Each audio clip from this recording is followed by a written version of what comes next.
I've got 2 different books out right now. I'm working on a couple other ones, like I said.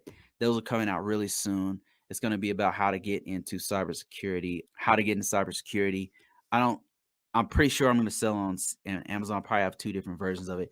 But there's 2 different books right now. If you go to Amazon.com, just type in ISO 20 RMF ISSO and you'll find the book, and it has an audio version. This one is only about an hour and a half on audiobook. It's only 80 pages long. I go straight to the point of what you are going to do and what you need to know as an ISO. Now, keep in mind, this has a lot of, this is very deep material, but I just wanted to boil it down to exactly what you need to know. And that was the purpose of it. This one here is about 200 pages, and this goes into each one of the control families. But again, I'm going straight to the point. If you were to put on paper every single control, there's over 1,000 controls.